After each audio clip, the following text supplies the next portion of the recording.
The Jack Spring Electric Hill Newsmaker Hotline. Joining us once again from Gateway Development Consortium, that's the Cross Bayou Project, is Mr. Larry English. Hey, Mr. Larry, welcome back to Kiel. How have you been? It's been a while.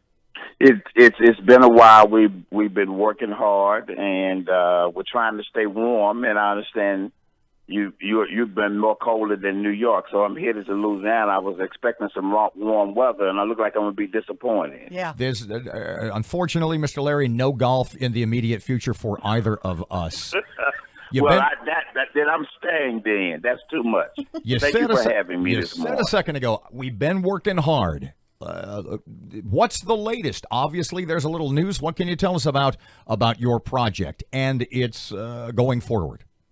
So, first of all, we're really excited because our team has been working really hard the last 18 months to get us to the point that we are now ready to come back to the city, and we believe we have fulfilled the promise that we made to the citizens 18 months ago.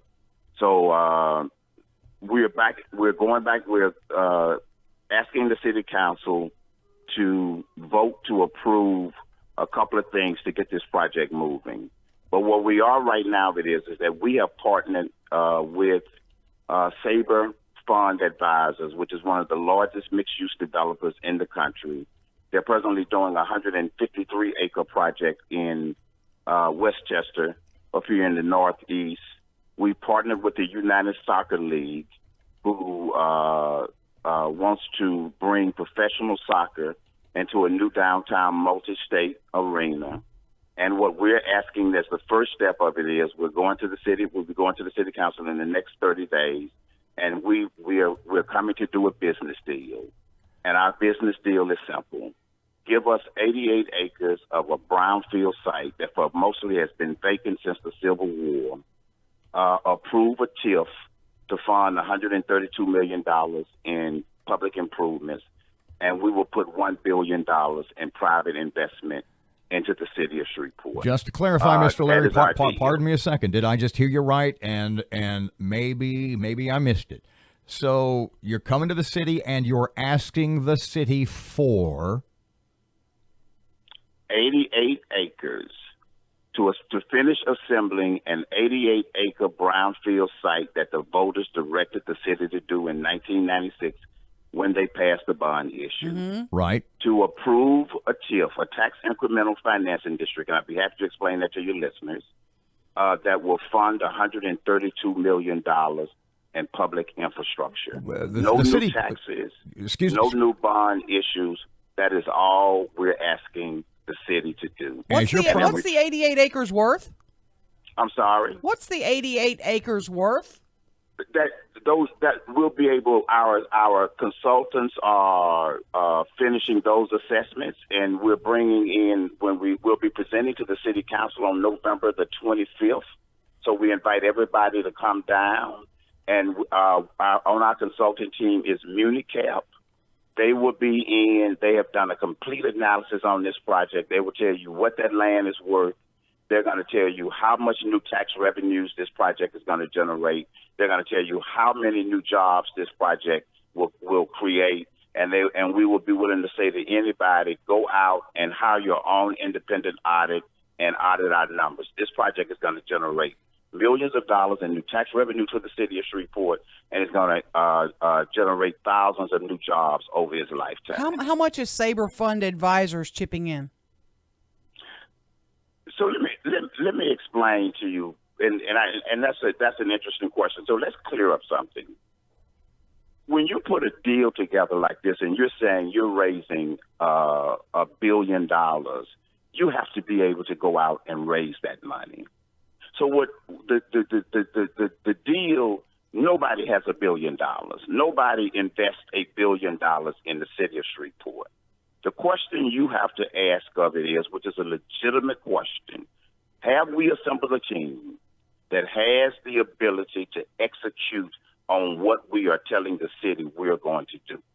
And I think that if you look at the team that we have assembled of national and local companies, this is one of the most diverse, deepest, and experienced teams in the country on a project of this size and scale. Love you, but you're not answering my question. But in terms of how much Sabre is investing into the deal, that's not those are internal discussions. That's not real. This is a private No. Not if I'm giving you public land. No. I need to know. You know what I mean? You follow me? I don't mean to be mean. That's a great point.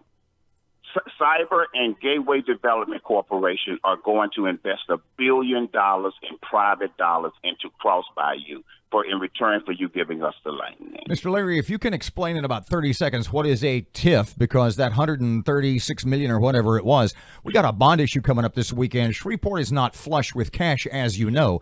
Explain to me in its simplest terms, what is a tax incentive? What was the F standing for? A tax incremental financing district. What is that in 30 seconds, if you can do it? In 30 seconds, let's just say right now, Cross Bayou, that whole site is a brownfield, and it's generating about let's assume it's generating $70,000 a year in taxes. As we develop that project, that means that the value of that land and the value of taxes will increase. And so let's assume in 3 years the value of those taxes on that land is now $8 million a year. That $8 million in differential will go to pay off municipal bonds that the TIF, not the city, that the TIF will sell in order to do the infrastructure. So essentially, that is money that is being generated by the developers as they increase the value of the property, and that money will go off to pay the municipal bonds. It does not cost the taxpayers any money. There's no new taxes. There's no revenue coming from the city of Shreveport. Who's taking responsibility over the cleanup of the brownfield site? Would that then be you guys? The city, that is a great question. Normally, the way it works is that there's federal and state dollars there to be cleaned up, and they will only give that money to the city or the parish in order to do that cleanup. So you want the land donated to you with the cleanup already funded? We are prepared. We are prepared to work with the city to clean that land up. Either the city through grants, federal and state grants, will do it, or we're prepared to bring private dollars in and help clean up that land. Mr. Larry, when we spoke to you, if I could just make this point, okay. In order for the project to move forward, it is essential for us to get the land cleaned up. And one of the concerns of it is if we can do it quicker and faster and cheaper than the city can, we're prepared to do it. When we spoke to you earlier this year, you had said, if everything goes well, we hope to break dirt before the end of 2019. Is probably not. Do you see that as a deadline missed? No, I think if I said that to you, we hope to have the deal closed with the city by the end of 2019 and break ground sometime before the. I think what we said was that we believe that we can break ground before the summer of 2020, and we're confident that we can meet that deadline in terms of starting the infrastructure improvement on the project.